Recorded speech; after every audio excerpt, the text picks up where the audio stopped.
Hello, everyone, and welcome to our event on Turkish drones, assessing capability, goals, and implication. I'm Anise Bassiri-Tabrizi. I'm a senior research fellow at the International Security Studies Department at RUSI, where I also lead the Unpacking the MENA program. I'm particularly delighted to be hosting this conversation today.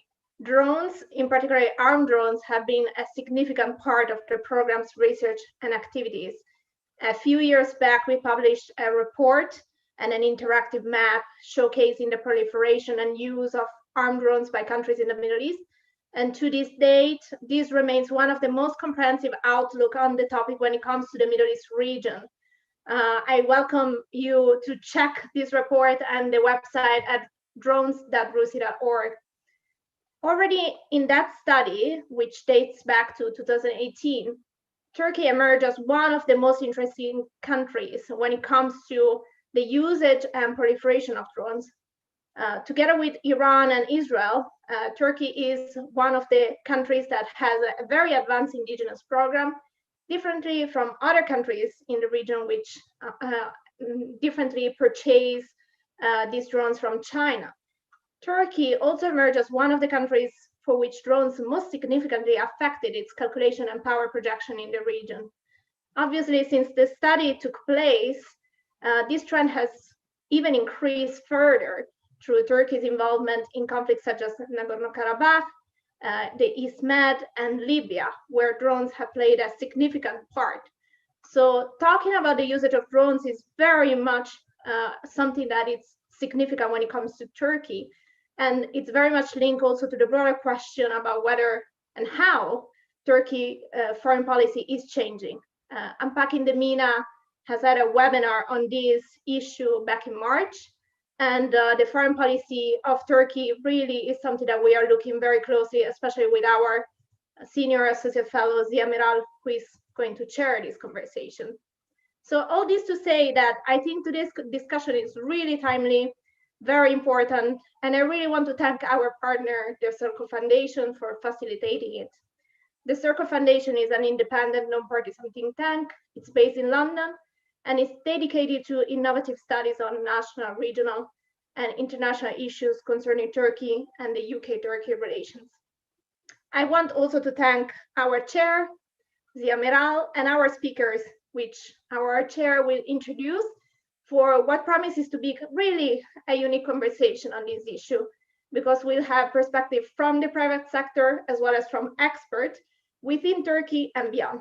So really, before passing this on to Zia, I just wanted to thank you for joining us and encourage everyone to sign up to our newsletter and to follow us on Twitter at ISS_RUSI. This way you can stay up to date with our ongoing activities and outputs. Thanks again, and enjoy the discussion. Zia, the screen is all yours. Thank you so much, Anise, and thanks to everybody who joined us. We have more than 200 people or so signed up to this conversation, and I assume more people will join in a few minutes. As Anise already mentioned, one of the most fascinating and exciting things to observe in defense and security analysis and geopolitics of the Middle East has been Turkey's increased defense national capabilities, and how it sought to incorporate these into its foreign policy, its defense engagement, its posture on all of these issues. And technologically, we have seen a tremendous leap. We've been accustomed to Turkish missile companies and armored vehicle producers to do a great job. And all of a sudden, we had Turkey's unmanned vehicles, drones, emerging and entering to a whole new level. We have seen the reports that Poland is seeking to purchase a decent number of them, which would be the first NATO country, which shows the level that Turkish drones and its capabilities is reaching, and its appeal to partners and those around the world as well too. But obviously such technological leaps and dominance that they assume in defense and security policies of a country have a lot of implications regionally and globally. So it is really time to discuss where things are with Turkish drone and advanced warfare technologies, what this means for its region, and what this means for NATO, and what this means for the UK, and global conversations that we are having on today's war fighting. We are thrilled to have 4 brilliant panelists to unpack a lot of these, starting from the very person who's been fundamental on advancement of Turkish drone technologies, Haluk Bayraktar, and we're so glad that he could join us in his busy schedule. We will, after him, go to Dr. Can Kasapoğlu, who's a leading observer of Turkish defense and defense policy and capabilities with Istanbul-based think tank Adam. And then we will, from there, go to United Arab Emirates and Dr. Ash Ross, who will then unpack some of the regional implications of how the adaptation of Turkish warfare capabilities impacted issues in the region, how it has been perceived and what it meant for developments. And from him, and we will step back from the Turkey and the Middle East context and reflect on the global trends that we observe on drones and remote warfare, and what all of these questions that emerges from these. And we will then bring in Ulrike Frank, who is not a stranger to a lot of you in RISI, to unpack some of the macro level discussions and implications of Turkish development. So without further ado, what I ask each of the speakers is to start our conversation with perhaps 5 to 7 minutes of their preliminary remarks. First, we'll start with Haluk Bey and his experiences of being a groundbreaking pioneer and really taking Turkey a whole another level. And from there, we will then come to John to reflect on what this means for Turkish defense and security and foreign policies, and then we'll involve the regional and global affairs too. Haluk Bey, let's start with you. And I know you're a busy man, and it is extremely great that you could be with us. Your story, your ambition, your push has been fascinating and noteworthy to observe. And I think what you have achieved in such a short amount of time has been really remarkable. What led you to this? And how do you see the development and advancement of Turkish drone capacities and capabilities? Right. Yeah, thank you, dear Mr. Meral. And I would like to thank RUSI and Circle Foundation for organizing this event. And I would extend my greetings to all panelists. So let me while I'm talking, share with you my presentation as well, if you see it on screen right now. So as you know, drones are really popular in the recent times, but actually it's a result of the Turkish ecosystem. It's a result of the last 20 years of efforts and organized and sustainable strategy. And along with UAVs as well, there are a lot of different results regarding, whether it be a Navy, a marine platform or land platform or aerial platform or subsystems. So it is actually the result of the Turkish ecosystem built on with years' effort, where you have the end users on one side, you have the procurement authorities, and then the suppliers, main integrators and subcontractors, and the supporting academic and industry, academic and institutional base actually. So it's actually a result of it. And when you look at, I would like to briefly show you the progress of Turkish defense industry in the last 40 years. Actually, it goes back to, with the establishment of Turkish Republic, but I will just cover the last 40 years. Turkey was, after the Cyprus operation, Turkey was started, doing some indigenous attempts and establishments, and then moved into direct procurement and joint manufacturing. But after the year of 2000, there is a huge mobilization and there is a shift in the strategy of Turkey. So rather than directly procuring systems from Western sources or different sources, but rather focus on design and development of this. And as a result, I'll just give you a very brief result. Like 20 years ago, it was about 20 companies in the defense industry, but now it's more than 2,000 companies. The portfolio of the contracts 20 years ago were not like maybe $6 billion, but right now it's a running portfolio of $60 billion and ongoing defense projects of more than 700. So, this is kind of the result of it. And right now, based on this, we see the resulting success stories. It's not only the drones, but also with smart munitions and all other components. And actually, this is established by a really sustainable, will and direct support of Turkish defense industry to the private and semi-governmental organizations to design and develop, and for all life cycle phases, there was a systematic support on that regard. So it's not only the systems, but a strategy that is covering the subsystems, that's covering the main critical components and technologies. So it's an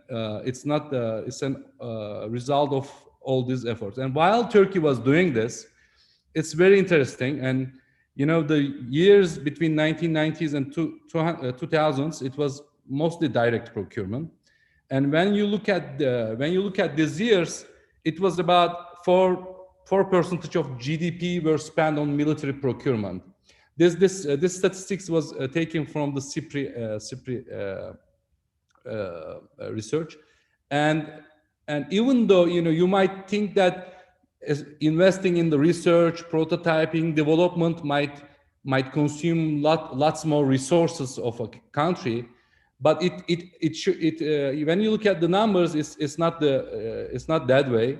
You notice that there's a decreasing ratio of GDP spent on military expenditure, an increasing level of localization and indigenous products, and you're getting much more better results with it. So you see that obviously with the cumulative aggregate growth rates on different time periods, and you see the result of it in Turkey. I know it's very short time, so I will just jump onto UAV side very quickly. Turkey has a history with UAVs, and unfortunately that history motivated and caused Turkey to develop a new strategy, and based on that new strategy, we just today see the results of it. So Turkey was, before procuring from US, from Israel, these systems were denied when Turkey wanted to procure the system. So then Turkey decided to make a new attempt, a new approach, and today we see the results of it actually. And when you look at our close region or our periphery, we notice that these are really heavily used assets.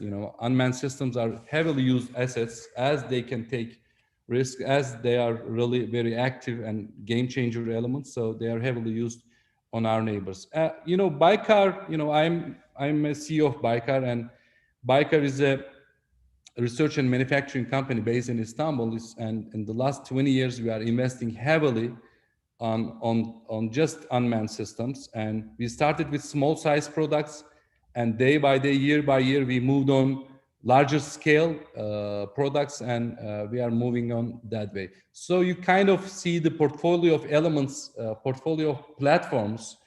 When we talk about UAV, it's actually a systems of systems. Platform is just an element of it. The platforms are really at the forefront, but actually they are just the element of the system. There's a huge network infrastructure that you need to develop, and all this communications and sensors and ground elements as well. And so we, from mini scale to strategic high altitude scale, we have a portfolio of systems, and all of these products that you see on the slide are actively in serial production. Of course, Bayraktar TB2 is active in the last 5 years, and it's recording huge amount of flight hours and used inside and outside of Turkey.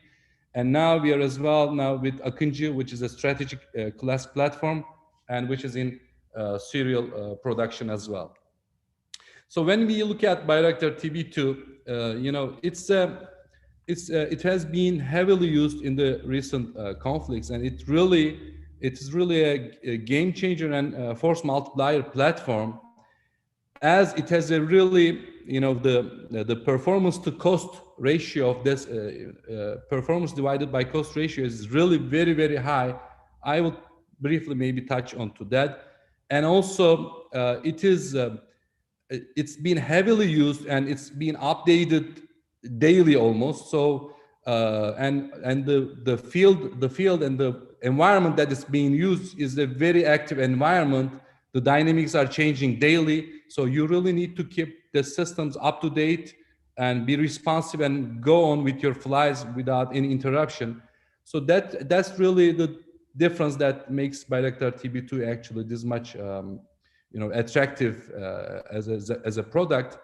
And we have accumulated more than $300,000 with this platform. It's flying minimum $10,000 per month, which is just by itself it is flying way more than the complete airfield of Turkey in the military area. So that's the reason. So here on the slide you see our end users.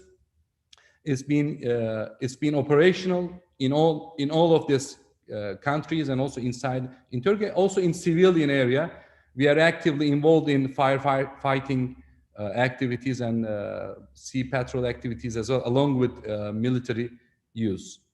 So, and another very essential element, this was, I just put this slide because it was a lot on the news. These are all critical subsystems of this platform. So it's a totally tailor-made, and that's the way it is that differentiates this industry from automotive. It's impossible for you to just go out in the market and collect the subsystems and assemble them and come up with a performing product, as the standards and the industry is not that much deeply well established. So here you see all these critical subsystems, and by the way, none of them are can be procured by any Turkish company from outside of Turkey. So all of these items are tailor-made and very highly high-tech elements that make this product a reliable platform. And here you see the concept that how it's being used. You see the elements of ground elements, how these are connected to each other with the ground network infrastructure. So it's kind of the UAV is just the element there flying and performing its mission. And then I would like to talk briefly about our new upcoming product. It's in serial production, flying lots of times daily right now, and so it's a built upon our experiences, and it's a strategic class platform with 2 turbine engines, which can carry about 1.5 tons of payload weight, which can carry, in Turkey, there is a huge variety of smart munitions, huge variety of electronic warfare payloads. So it's kind of a flagship product that combines all these main elements that are widely available in the Turkish industry. So it is a really promising technology right now for Turkey. And this platform can fly up to 40,000 feet.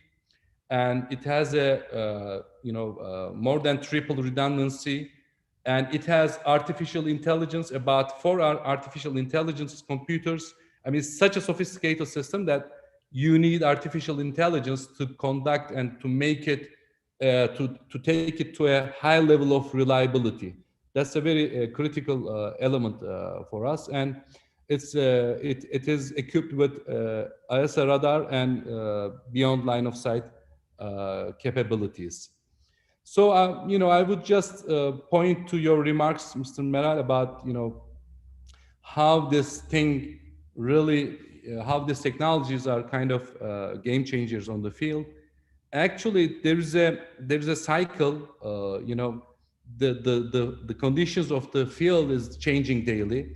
So you really need to adapt to that and make innovations and provide solutions almost daily, and fine-tune these things so that they can, without any interruption, continue their operations. And of course, within Turkey and outside of close border of Turkey, it's really very hot, and this technology is really, are very critical for Turkey for its ongoing peace operations. And on all these operations, Operation Eurofleet Shield or Olive Branch or Spring Shield, these were the key elements. Bayraktar TB2 was the key element there, even though there were a lot of adverse conditions, whether it be weather, whether it be electronic warfare environment. And then recently in the Nagorno-Karabakh, it was kind of, the operations, the initial operations was kind of, you can call them asymmetric operations, but then in the Idlib operation, it was kind of semi-conventional because there were air defense systems there. And then in the Nagorno-Karabakh as well, we call it Tek Vatan Operasyonu, one nation operation of Azerbaijan to save its land. There as well, it was a conventional type of environment, and then UAVs really proved themselves there very effectively. From open sources, there are a lot of analysis ongoing, a lot of discussions are ongoing. So it's it really changed the doctrine on how you think about it. So it's not the number of assets that you have. It's kind of how much you are effective with your use of the technology. Do you dominate it, and can you adapt it and use for your own benefit? And so the result there is about 70% of the targets were demolished directly by Bayraktar TB2, and then the rest, most of them were as well detected and recognized with the support of these technologies. And the things that I'm talking about, you see it on this slide. So we have the conditions of today and then tomorrow. So it's a really ongoing and changing environment, and you will see the use of these systems and the capabilities increasing day by day, having their places in a much more solid manner. And this slide, I just from the open sources, we kind of make this analysis. Just it's kind of it shows why this our systems are kind of right now attractive, and on the so the reason is it's about reliability. So you might have these technologies, and these new technologies, by the way, are fragile. So it's not like very robust and very well established. It's not like like 20, 30 years of development. But so the new technology is always fragile. But then it comes to the point, okay, is this new technology is affordable? Can you use it in a reliable fashion? And we analyze all these flight statistics of especially the Western systems, American systems, as they are published. And we noticed that we achieved the reliability level compared to Western systems in a much more short period of years. So that's the reason. And right now, by the way, UAVs are almost surpassing the reliability of fighter jets. And when you look at F-16s, you have a mean time between failure of mishap A and B about 34,000 hours. So UAVs now achieve that level. So this is very significant. So I don't want to extend and take more of your time. Maybe we can discuss more. So thank you so much. Yeah. Thank you so much, Haluk Bey. I mean, it's been really fascinating to see how you were able to achieve something remarkable in such a short amount of time. You already hinted on a fundamental aspect of advancement of defense technologies, that is how the government or the state chooses to engage, support, or enable, and why it seeks to enable and basically fund such research and development and deployments. So to that extent, I think another fascinating story is the changes that we have observed in Turkish defense and security policy and foreign policy, and also the push to nationalize Turkish defense industry, right? This was an old topic in Turkish politics. So anybody who's followed Turkey for 30, 40 years would tell you there have been a lot of moments in Turkish history. Haluk Bey already mentioned the Cyprus issue in late 70s and 80s, questions with the drones with Israel and etc. There have been a lot of moments where Turkish governments talked about nationalizing Turkish defense, but it seemed to be possible at this conjuncture with a strong push. Now we have Dr. Can Kasapoğlu, who is a leading observer of Turkish defense, and he's as an academic, he's covered a lot of these issues. Can, what are some of the things that you observed about how Turkish defense and security policies shifted its relationship with the industry and supporting this critical new technologies and deploying it? Turkey evolved a lot in this journey, as well as the technology and the industry. Fawzia, thank you. And I'd like to extend thanks to Rusi and all the panelists for this very timely, really great and really needed event on elaborating the key aspects of Turkish drone technologies and the future horizons. Well, first, as we are talking about Turkish drones, we should also open a chapter to shed light on the Turkish way of drone warfare, because this important technology, coupled with critical concepts of operations and critical operational art, actually paved the ground for the success story that was well summarized by Haluk Bey. In each operation, starting from Euphrates Shield, but especially with the Olive Branch, then Spring Shield, which was a punitive operation by the beginning of 2020 against the Syrian Arab Army, following the killing of 36 Turkish troops in the Idlib countryside. And then recently in Nagorno-Karabakh, we observed certain trends with the Turkish way of drone warfare. The first stage, let's say the first breakthrough, was the integration of land-based fire support with drone technologies. This is actually where, as Haluk Bey mentioned, that drones were force multipliers, because an artillery regiment or a multiple launch rocket systems detachment with and without drone technology for ISR missions and also battle damage assessment were two different pieces, actually. So that integration paid off, and it paid off through combat-proven cases in Syria, in Libya, and in northern Iraq. Secondly, especially starting with the Operation Spring Shield, we saw that Turkish drone technology took out an important proportion of Syrian Arab Army's northern deployments, including air defense assets. So drones used as suppression of enemy air defenses was also a breakthrough in operational art. Well, thirdly, we saw that drones were also used to pinpoint the target land warfare elements, starting with Operation Euphrates Shield, then emanating in Operation Olive Branch, then Spring Shield, and in Nagorno-Karabakh, the Azerbaijani forces were able to inflict billions of dollars worth casualties on the Armenian occupation formations, which would take the Russian Federation and other patrons of the Armenian military to invest an unbearable effort to rebuild the Armenian forces. Well, very lastly, both in the Turkish case and in the Azerbaijani case, drone footage were used as munitions for wider, broader information operations. In the digital sphere of modern battlefield and digital sphere of 21st century battle space is one of the key determining and decisive aspect of modern conflict.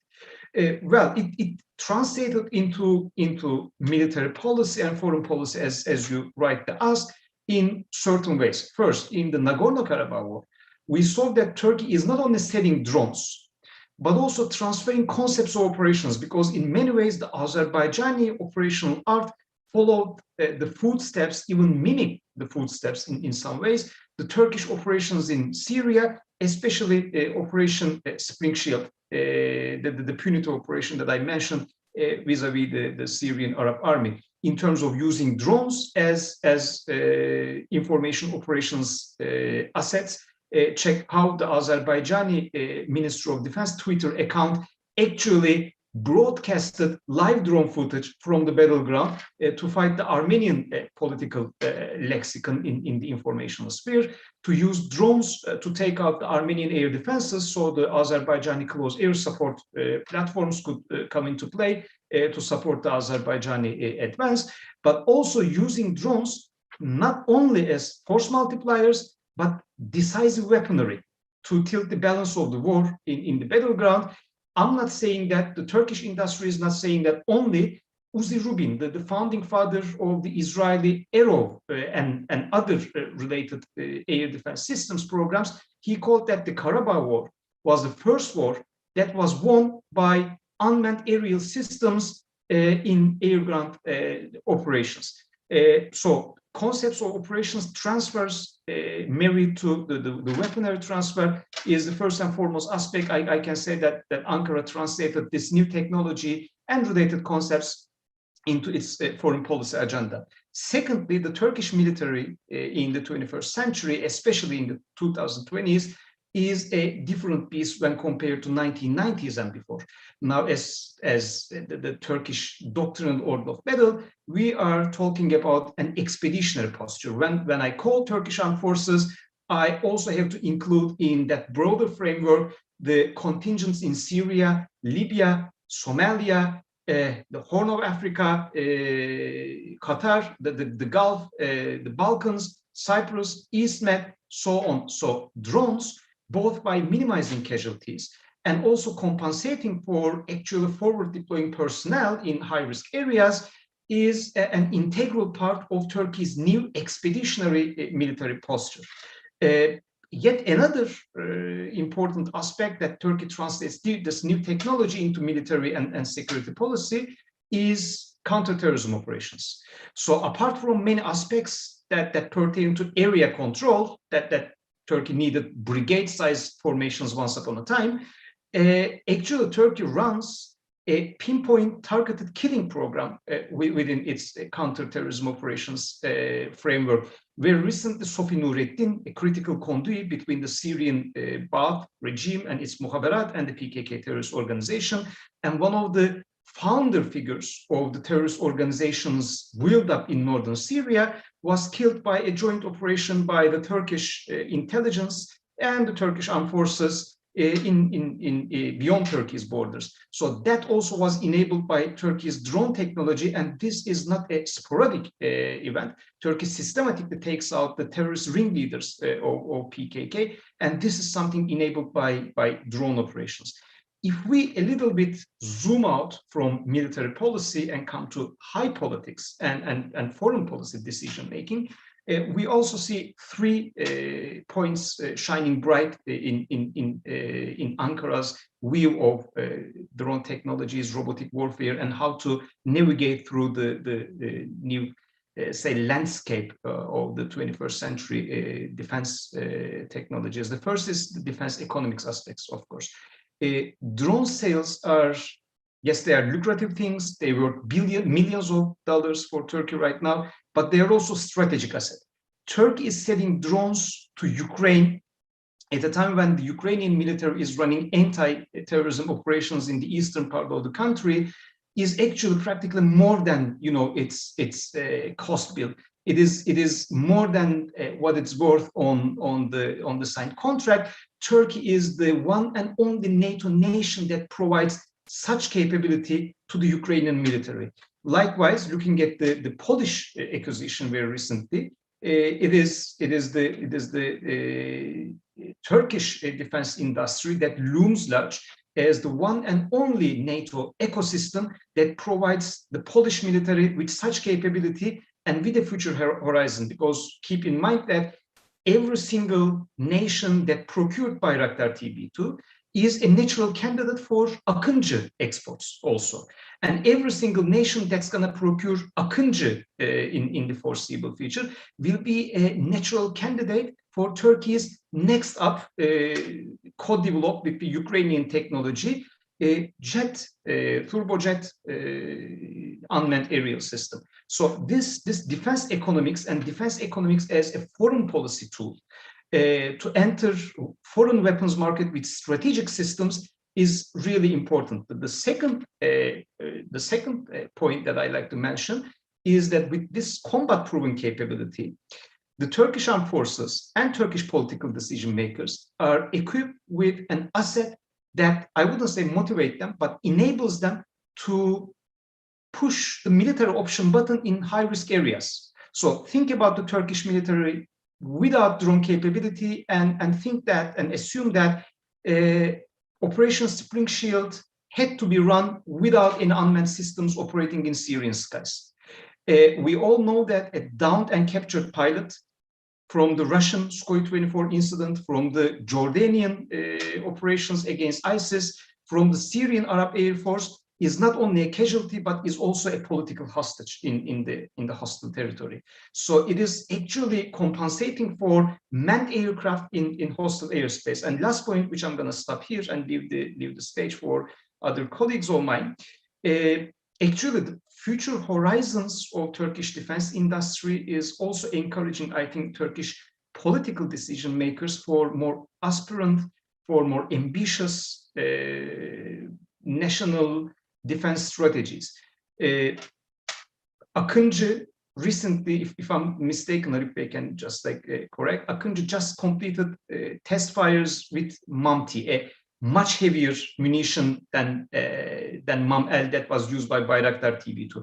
What does it mean for non-military followers of us right now? It means that all the blast radius and explosions that you saw from Karabakh or from the Syrian battleground, you know, just imagine 4 or 5 times larger of them, which can take out more massive formations or more massive platforms. Very recently in the Seawolf 21 drills, Turkey just tested and test fired its unmanned maritime vehicle, ULAK. Turkey also runs a broad UGV proliferation program for its land warfare capabilities. So these are also encouraging, I think, factors for Turkish strategic community like us and Turkish foreign policy and national security policy makers for more aspirant, more ambitious goals in the forthcoming decades. So I think it is also, as a final line, drone technology has also created a strategic culture of its own for the Turkish strategic community, which was on the losing side of the 20th century when it comes to defense technologies, and surfing on of this new wave of robotic systems is an integral part also of Turkish techno-nationalism. And techno-nationalism is one of the key drivers of Turkish foreign policy in I would say 21st century, especially nowadays. Thank you. Thank you so much, John. I mean, I was taken by with how much your strategic context actually, dominated your decoding and analysis of evolving nature of Turkish defense policy, and also how these new technologies are impacting even the policy itself. Now that you have that capability, you have seen its successes in Syria and Karabakh and other theaters.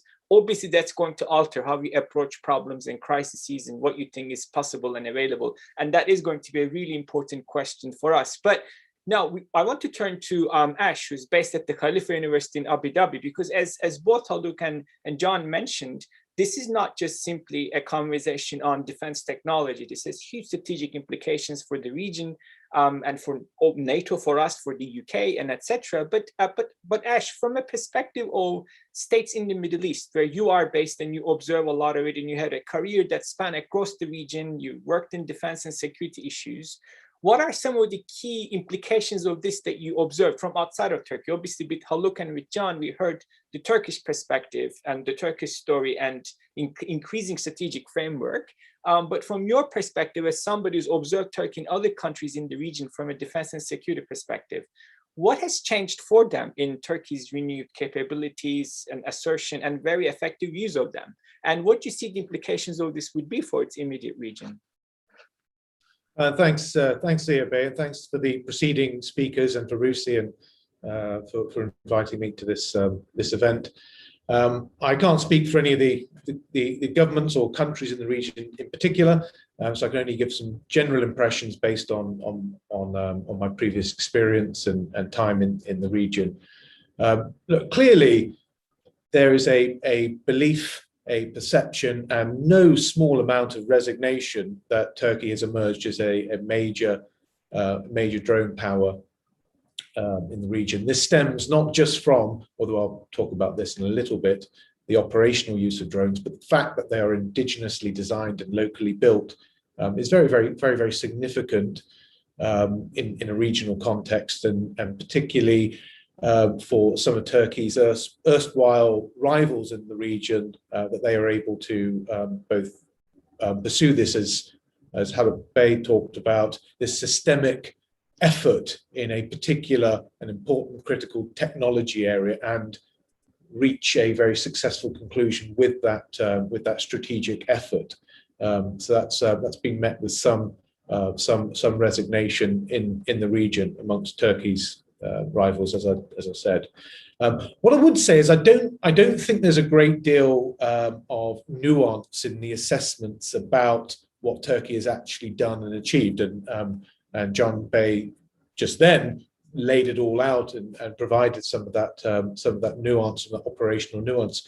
I think there's a fixation with drone strikes and the ability for what drones can do in terms of precision strike, and some of the other attributes, performance attributes of Turkey's drones, as Can Bey was mentioning then, such as in a more supportive role for artillery, for example, is kind of missed in the discussion here. So and also I think there's a misunderstanding about how Turkey got to where it got to, as we heard in the first contribution there from Halit Bey. This was almost a generational effort.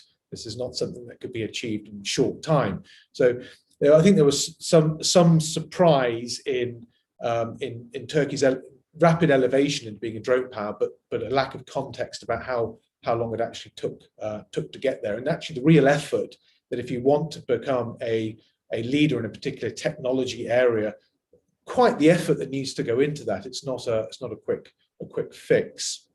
So I think that's been a surprise for some states in the region. I would say that it was really Operation Spring Shield that really put Turkey's drone capability on the map throughout the region. Although other drone operations previous to that were indications, I think, to states in the region that Turkey was gaining some serious military capability in that area.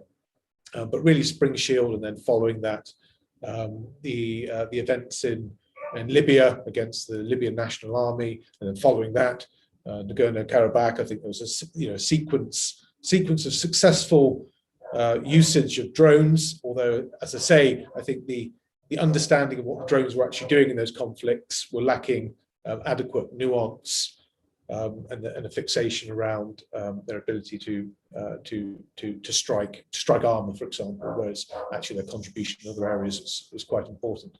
But on the other side, there's the more naysayers point to sort of high attrition of the Bayraktar TB2, not just in the spring Operation Spring Shield, but in the weeks preceding that as well, and a lack of understanding, as Halit Bey said, the cost performance element to this, that I think is a fair trade-off to any level of attrition in these tactical systems.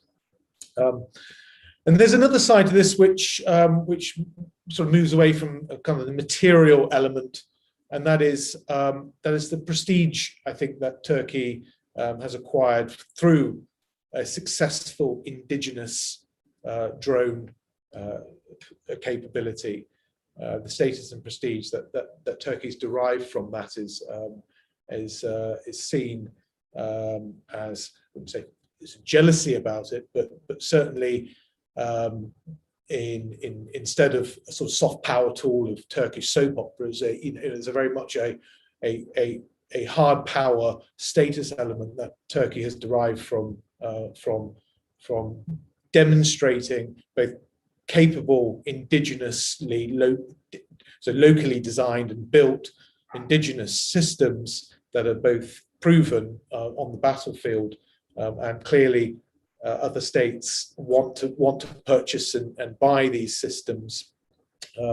But beyond that, I think there's a growing status attached to being a drone power. And when I mean drone power, I don't just mean importing drones and using them and all the restrictions and restraints that come with that, but as a state that's able, for the most part, although there are some limitations on some of the subsystems that can be indigenously built, but I guess that's changing quite rapidly in the future.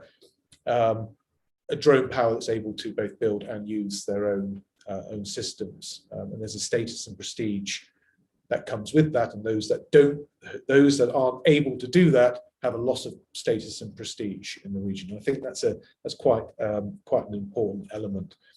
And also, I think there's a fear that Turkey will use the drones that it's producing to win friends. I don't know whether that fear is well placed or not. I don't think relationships are built on one defence sale.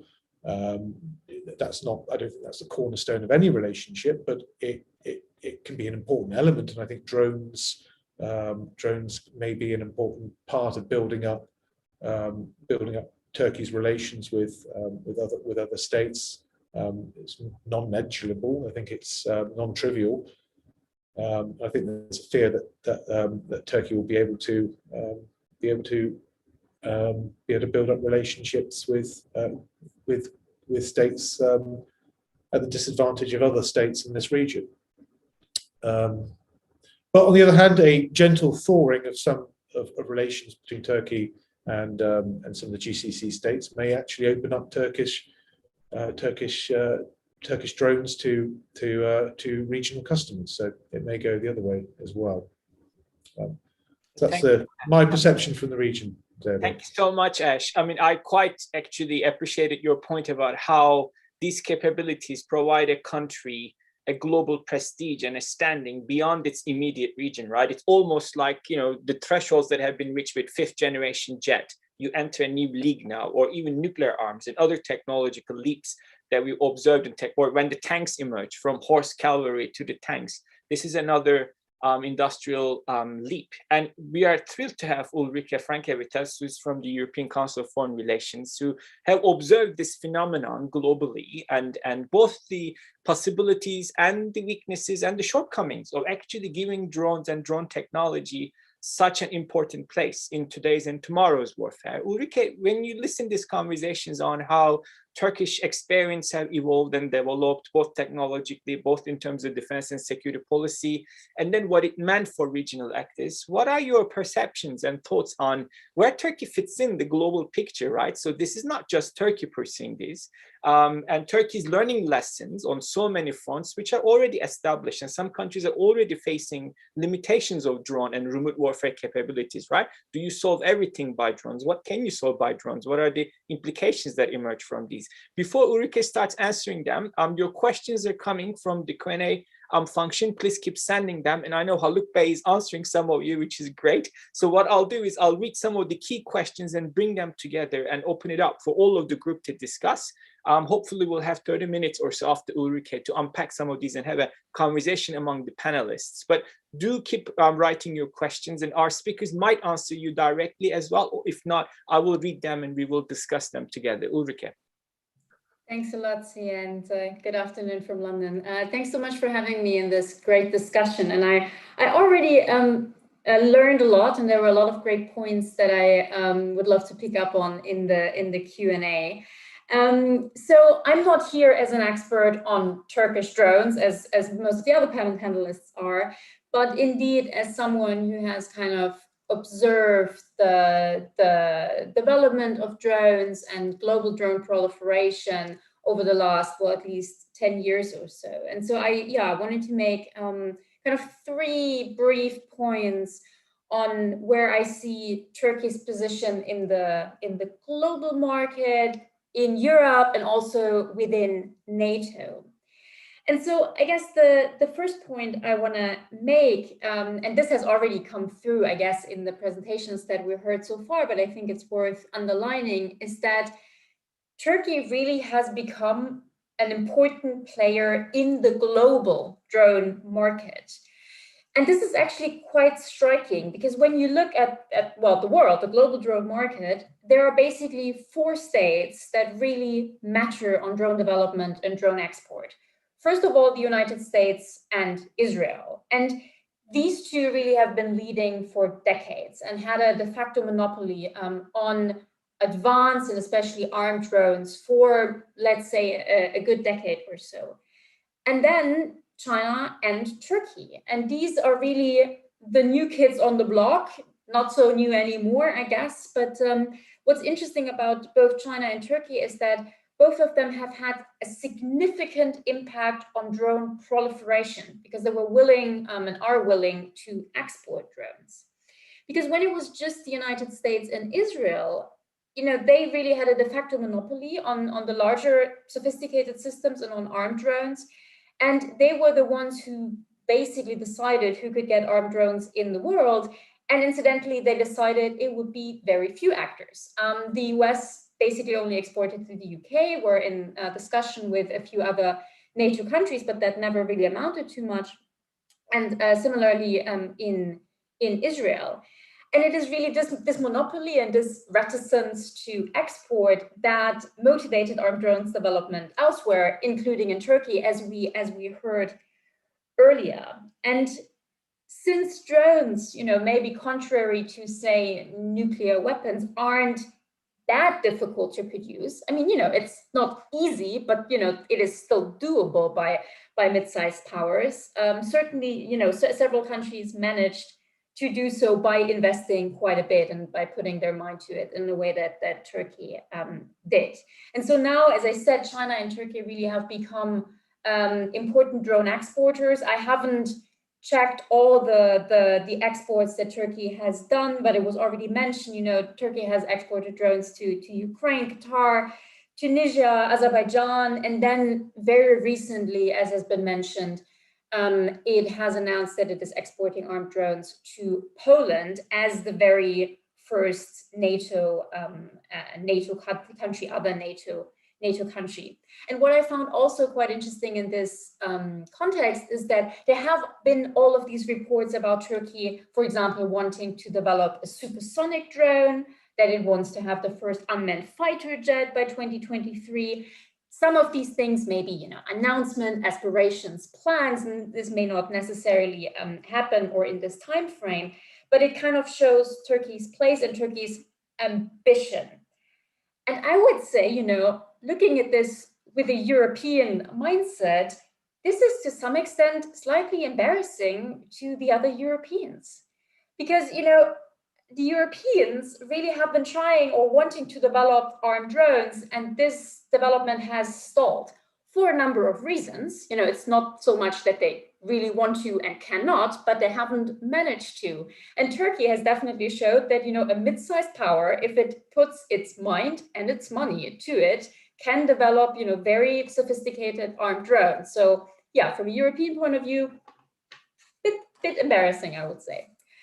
The second point that I think is worth noting is that the number of drones, and especially armed drones, that Turkey reportedly has is strikingly high in comparison with other states. And as it was already mentioned, it also uses drones differently, which I think is very important. But looking at the numbers, I mean, don't quote me on the exact numbers, it's kind of difficult to state exactly, but there are reports that Turkey has 140 or more armed drones. That is a lot.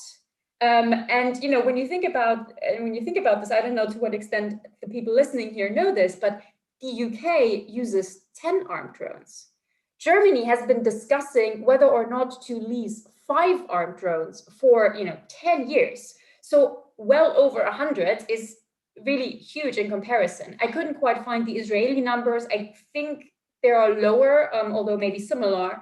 The US numbers are higher, but then it's the US. So the US Air Force alone has 300 or so Reaper drones.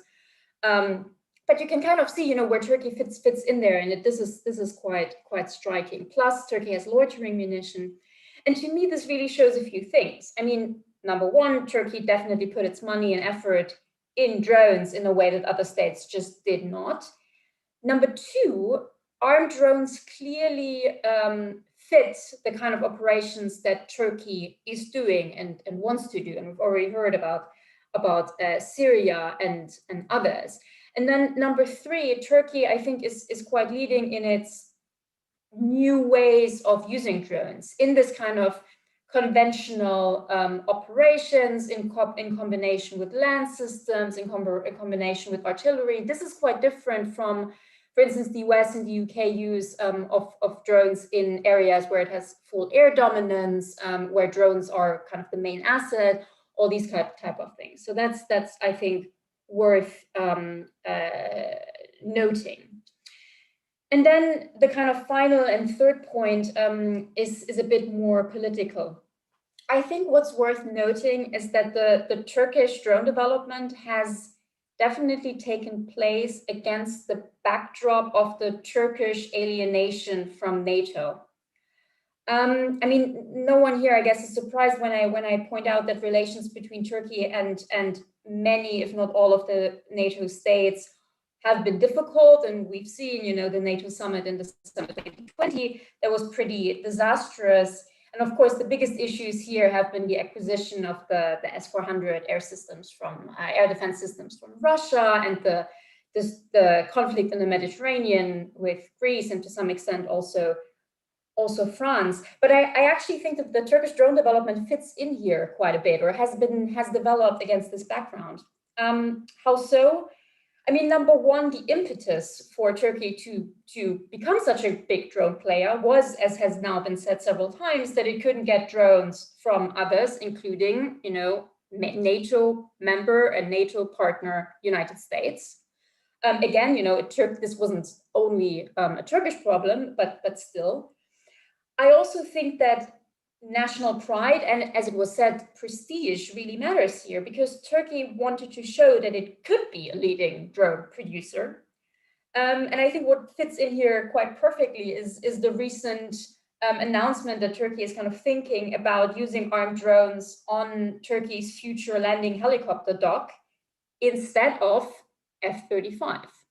And as you well know, Turkey is no longer an F-35 nation because of the S-400 issue.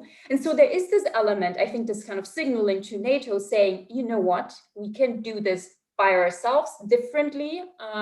We aren't as dependent as you may think. So this is I think where the prestige element is really important, and this element of, you know, being the only other NATO country than the US able to produce and use these systems. So I'll keep it there because I really want to go into the discussion. Thank you so much, Ulrike. These are all very well made points.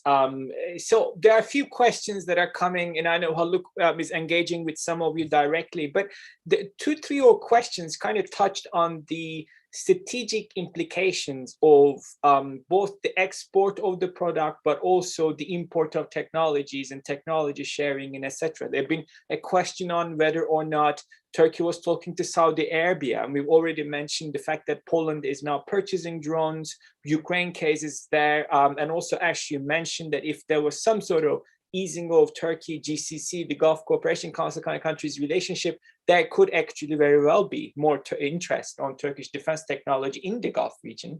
And obviously they're also watching this very closely. They have similar calculations. But Haluk and Can, I mean, I think first I'll start with you, but I'll bring in Ulrike and Ash as well too. And I appreciate that, as you rightfully said, Haluk Bey, to one of the questions, you know, obviously you are a businessman, you direct a company. So, you know, the political arena is not your decision making. So what you do is what you do. But it seems to me there is so much of geopolitics that gets entangled in the scope for a company like you, right? So you obviously, as a company, want to sell this great product, and there's a lot of interest, but then who buys it, when they buy it, what they do with it, poses a lot of questions and perceptions and conversations. Like Ukraine purchase got already a reaction from Russia, right? Already a threat from the Russian foreign minister, you know, and Russian officials. But Poland, for example, has been remarkably historic, a lot muted reactions by others to it, but maybe some Gulf countries, and they're observing too. And both for you and Can, how do you think as a company, but also as a defense strategic community, Turkey is going to negotiate this very complex issue of geostrategy, geopolitics, new technologies, or is it going to be much more guarded, Turkey capability shared only with limited number of allies? Or is Turkey going to advance this more and actually say, I want to engage with everybody. I want to work with NATO, I want to work with Russia. So how is Turkey going to manage this complex geostrategic calculation?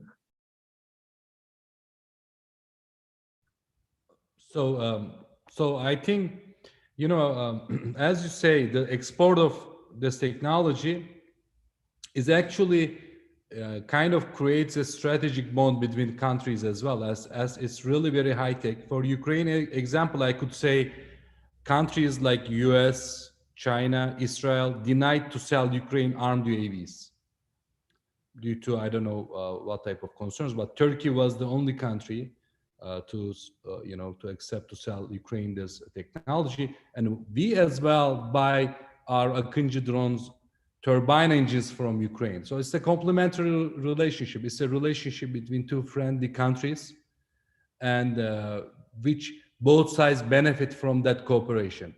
So Turkey does not have huge budgets as US do, or as Russia do, or as China do, but rather Turkey actually, I think, Turkey has big ambitions, on this technological attempts. And I look at it that way, it's a matter of technological innovation and it's huge resources. So it's essential for Turkey to ally and cooperate with friendly nations where this relationship is based on mutually, not unilaterally, where both sides have benefits on it. So with Poland as well, Turkey has defense relationship. Turkey procures some items and equipments and materials from Poland. So I think with country, and there is a huge, and also the biggest advantage of, as I told you, it's very fragile systems. I would tell you, 30 years ago, Turkey bought Gnat drones from US. Gnat is the previous version of Predator drones. And average flight hours of each of these drones is $100. Can you imagine?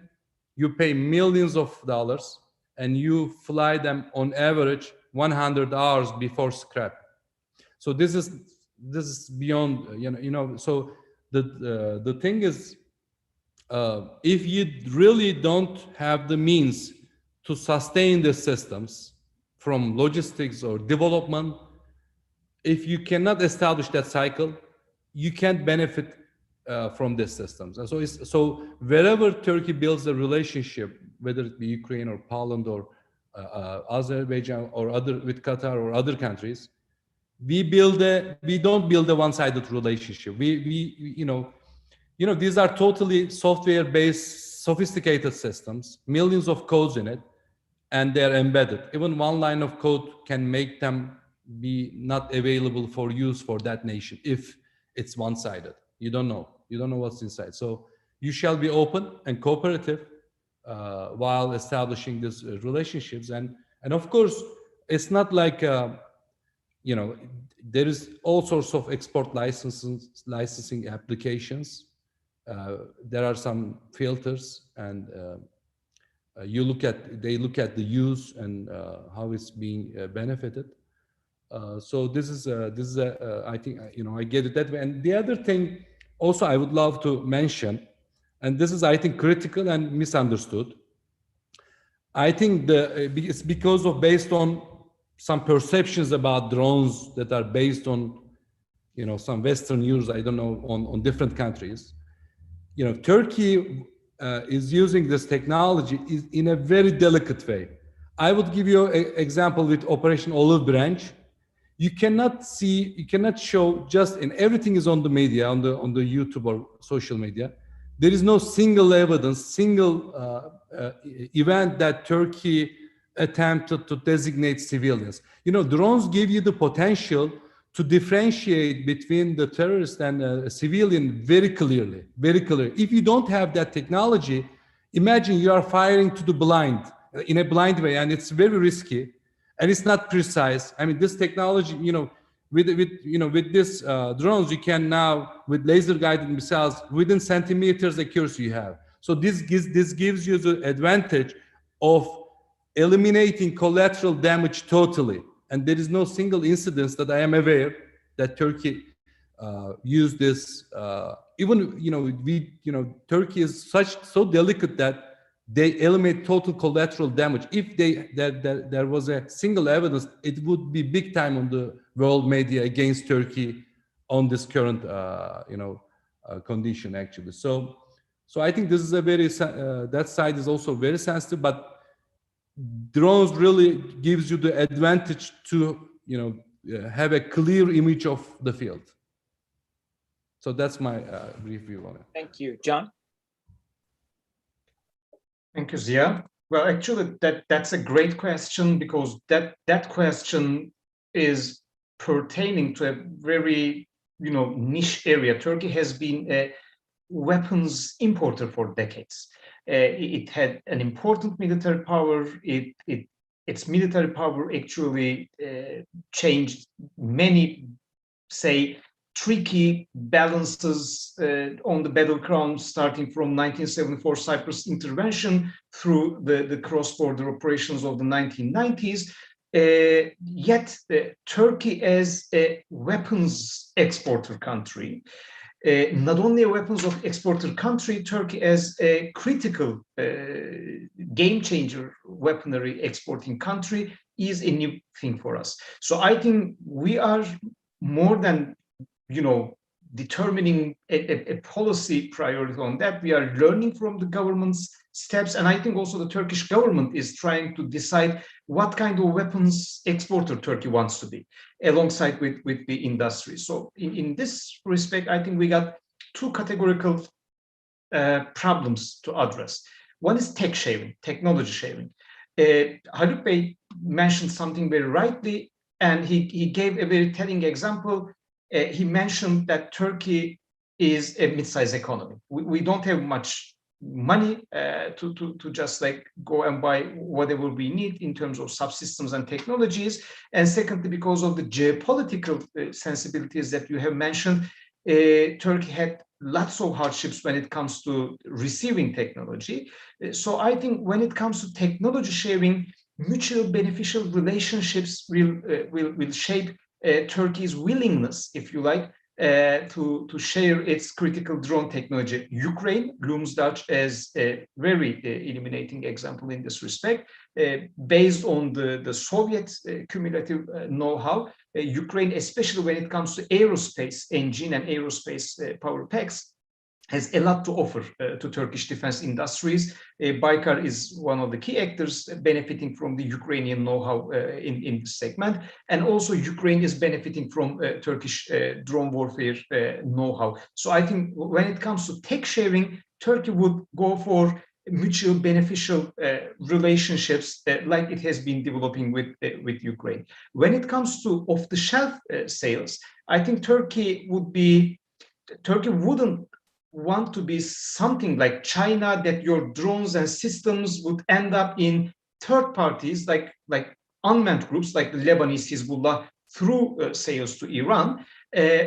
But Turkey gonna be somewhere between the Russian Federation and France, definitely not Germany. Tunisia is a good example of that. Qatar is a good example of that. I think with end user sensibilities, Turkey gonna be a generous arms exporter when it comes to off-the-shelf sales. The tricky part is foreign internal defense and foreign military assistance. Libya is an interesting example in this case. Azerbaijan is yet another interesting example. And this is the part, especially Turkish drone sales and drone transfers alongside concept transfers to allies for military assistance in ongoing armed conflicts. This is also an area that we have to keep an eye on. Last part that I'd like to mention is that the ecosystem emphasis that both Haluk Bey and I tried to highlight in our initial remarks. Be it Baykar, be it TUSAŞ, when a Turkish drone manufacturer enters a foreign weapons market, like Tunisia, like Poland, like Ukraine, it paves the ground for others to follow the steps. Like the pinpoint accuracy that Mr. Bayraktar was pointing out, we owe this to Roketsan, and Roketsan made smart munitions. We also owe this success to Aselsan made state-of-the-art sensors. And when Turkey, faced arms restrictions that for instance we have experienced with Canada after the Karabakh War, immediately these actors come into the play, compensating for the loss emanating from that kind of restrictions. So we should also grasp the very fact that it is not only ecosystem when it comes to capability development, but also for weapon sales. We are talking about the ecosystem. Be it TUSAŞ, be it Bayraktar, once they enter a foreign weapon market, you have to assume that Roketsan gonna follow on, Aselsan gonna follow on, other actors from the Turkish ecosystem gonna follow on. So this, I think, is a good telltale indicator for analysts and observers like us to grasp the trajectory and patterns of Turkey's arms sales. But in a nutshell, what kind of weapons exporter Turkey gonna be? That's the million-dollar question. And my guess is away from Germany, somewhere between France and the Russian Federation, when it comes to the willingness to share its critical military technologies. Yeah, thank you, John. I think I particularly appreciate your point that we have to understand how Turkish defense exports and capabilities and production is actually spreading to a really broad range of products, not just drones, and how they play themselves out in the next 5-10 years is going to be very fascinating to observe, because even small arms, we haven't discussed much, ammunition, and some of the high precision missiles, but electronic warfare, as Haluk Bey mentioned, which I think in the Syria, when Turkey decided to respond to the killing of Turkish soldiers, what it did in electronic warfare, as well as drones and joint fires, the capacity to use all of that complex system, I think that was operationally, there was something very commendable to observe. But Ulrike and Ash, I want to merge a couple of the 2-3 questions that came along these lines. Obviously, when you have these technologies that are being used more widely than ever before, right, all around the world, for everything from intelligence and reconnaissance to counterterrorism operations to humanitarian operations, there's a lot that we have learned, and maybe didn't learn, about also the limits of these and implications of these, right? So there's been quite a big discussion during the war on terror on the use of unmanned vehicles for example, precision strikes against terror suspects, right? Because we realize international law and our frameworks were not necessarily ready to deal with this new technology. And now artificial intelligence, as we already heard, is already in practice one way or another. It is going to alter a bit more, and implications of it on the field. I mean, there have been a couple of questions saying, will this actually escalate the conflicts and crises in the Middle East? For example, in the Karabakh question, I mean, did it escalate, or did it actually shift it, or did it cause a strategic outcome? But what are the limits of this, and what are some of the new legal, ethical, or practical questions that are emerging as we think about the successes of Turkey in the bigger picture, both regionally but also globally? Sure. I mean, that's obviously a huge question, and you can mention many things. I mean, I guess what we're currently seeing, which is actually quite interesting, is that drones and armed drones have been on the battlefields for 20 years now, pretty much. I mean, since the kind of modern drones were armed in 2001, and their development very much came out of the war on terror. I mean, armed drones were actually armed just before 9/11 in the US, but the kind of way that they became more widespread and were used was very much in the context of the war on terror and the kind of operations where the country that used drones had aerial dominance. It was very much about, kind of specific strikes against targets that couldn't fight back, at least not against drones. And what we're seeing right now is a change in this. And I think Nagorno-Karabakh actually was the first, or one of the first examples of this, where drones started to play a role in a state against state conflict, in a conventional military conflict. And so now a lot of actors are trying to figure out, how to use the existing systems, the kind of, Reaper type systems in such conflicts, and B, how to further develop, so technologically develop systems that can be used in peer-to-peer confrontations. And if you look at the second thing, here we're thinking about elements like, how do we make drones less vulnerable? So for example, make them more stealthy, potentially make them defend themselves. So now we're talking kind of air-to-air operations and drone dogfights.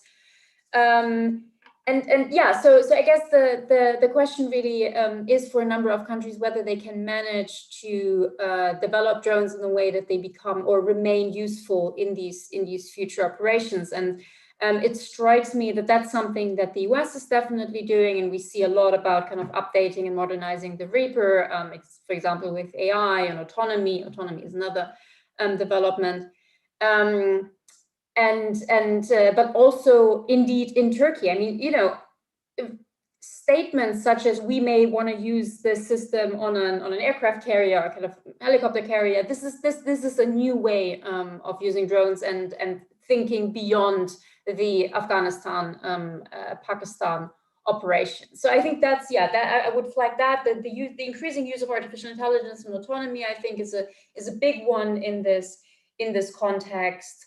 And here we kind of go straight into the ethical but also security policy concerns that you just mentioned. I mean, this is something I work on a lot, and I don't want to kind of go into a monologue on that, but we're definitely seeing the use of AI-enabled autonomy in a number of systems. This isn't drone specific, it's just that drones are among the very first systems where this plays a role. So this is kind of the difference, right? You can also have AI-enabled autonomous tanks or something like that.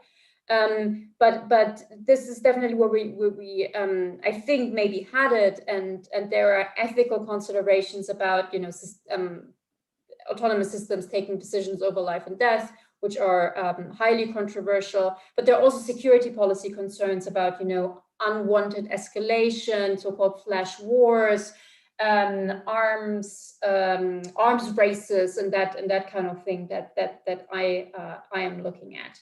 But I'll keep it here because this is a big topic. So no, thank you so much. I mean, I think it really helps for people to realize that when we talk about such advanced technologies and new technologies that can do so much, what we are discussing is so many issues, strategic and legal and moral and policy as well, how we incorporate them and how we use them. It's got huge ramifications. Ash, did you want to come in as well?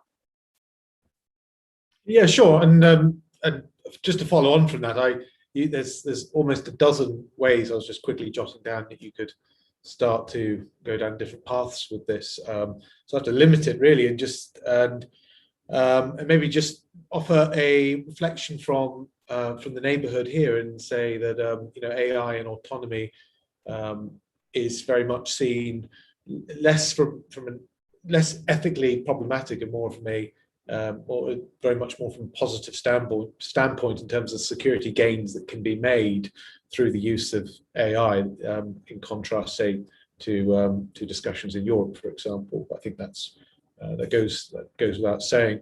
But I think there's a growing attraction to the idea that technology is a panacea to shortfalls, especially from countries, say, with small populations. And so the use of or the transfer to unmanned and greater autonomy in systems is seen as a way of making up for human resource shortfalls, as an ability to buy in and immediately eradicate what is a, you know, systematic weakness, and turn that actually to an advantage. So that's where a lot of the thinking I think goes into this, that the AI can make up for a fundamental weakness in size of population here. Thank you so much, Ash, and thanks to all of our speakers. I think you have given me a lot of thought to ponder through tonight and reflect on, because I think from all of your comments, a lot of really important things emerge. One is obviously the phenomenal success of the Turkish drone story. But I think within that drone story, you are seeing a lot behind it. The policy, investment, overall defense industry, the new type of relationships between defense industry and the government, and research and development, and a foreign policy that accommodates all of these. So the Turkish story itself is extremely complex and one to follow closely. But then you also see the regional implications of it. And here, the region, Middle East, we've discussed, we mentioned Ukraine, we mentioned Poland, but as we discuss Black Sea region more and more vis-a-vis questions from within NATO about stability in the region, the 2014 Russian invasion of Ukrainian territories was a concern that we shared, and clearly Turkey shares the same concerns on Ukraine as other NATO member states do. You see a lot that Turkey sits at the intersection of, and a country like Turkey as a regional power, achieving such strategic capabilities as drones and knowing how to use them in very complex environments shows us the times that have changed. Ulrike already mentioned that, 10 years ago, 15 years ago, only a limited number of countries could do that. So could decide the parameters of policies and developments. But now this multipolar world with its regional powers that seek to assert themselves for their interest and security, we have entered a new phase, and it's going to pose a lot of questions.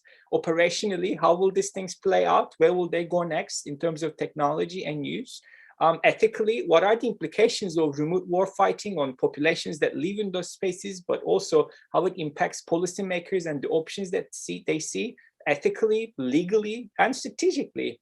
Turkey selling weapons systems to one country or not another, just like United Kingdom, just like United States, will always be a strategic calculation by the governments, not just by the defense industry. Well, if you want to engage with these conversations more, you know where to come. At RUSI, we run a lot of these webinars and seminars, and we will produce more on Turkey-related issues from now on. And many thanks again to the Circle Foundation in partnership that we were able to pull this event in partnership with them. And thanks to all of you and to speakers for taking such a long amount of time, and those who watched us live on YouTube or Facebook or Twitter. I assume my mom has already watched it as well too. She loves it when I join live calls. I will get a text soon from her. Thanks, Mom. And thanks for all of you, and hope to see you again in another webinar.